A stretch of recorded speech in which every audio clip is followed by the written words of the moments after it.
on April 21st, you said that you told the Associated Press that the American government has created weather tampering techniques so that the New World Order will be able to starve millions of Americans and to control the rest. Could you explain what you were trying to say? Well, what I was trying to say is exactly what I said. There is weather control techniques. We have a complete package on that, which I did not bring, but I certainly will see to it that it is brought in for the record.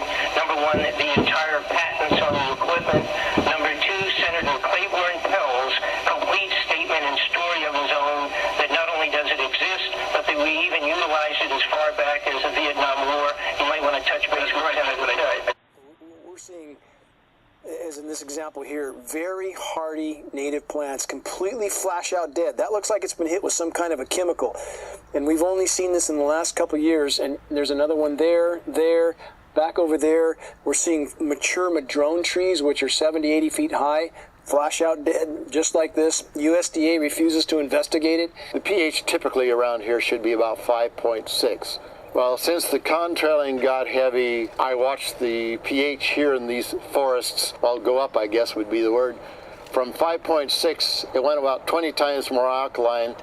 Very big red flag of fallout from these materials are pH changes to the forest floor. We have very extensive studies from the U.S. Department of Agriculture on the soils in our region, and those soils have changed in 5 to 6 years. The pHs have changed in this area as much as 10 to 12 times toward alkaline in 5 to 6 years. I've personally been in the forest testing with USDA soil scientists who just scratch their heads and seem to have no explanation for incredibly profound changes in pH, which is affecting the ecosystem here tremendously.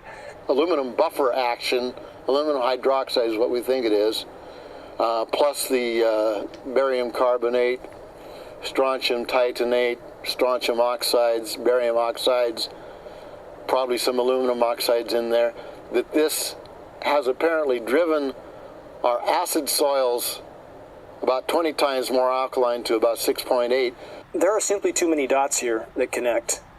Our skies are almost never blue anymore. That is a named consequence of geoengineering. The amount of lost sunshine hitting the planet right now is beyond belief. If people look up the term global dimming, they will see that fully 20% of the sun's rays that reached the planet several decades ago are no longer reaching the planet.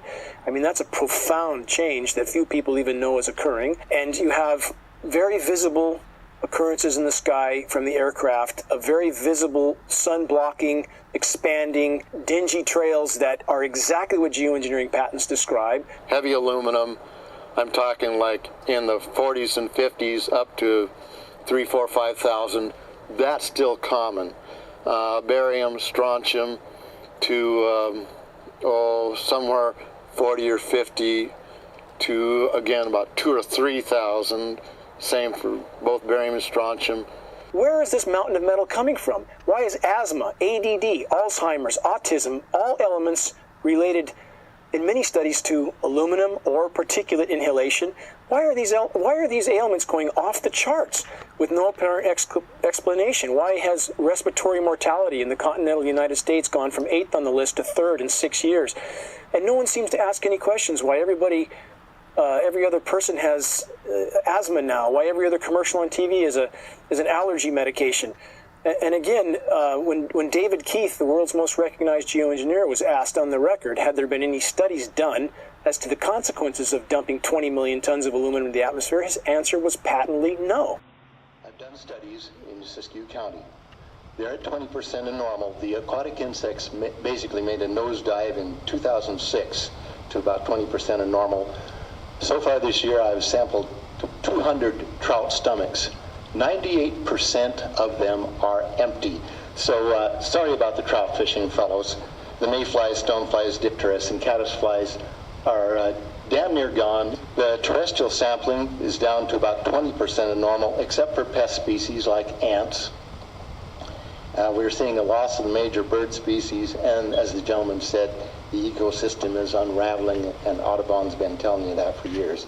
The materials that are going into the environment right now, aluminum oxide nanoparticles and barium nanoparticles, these just happen to be the same materials that they use in nanothermate explosives.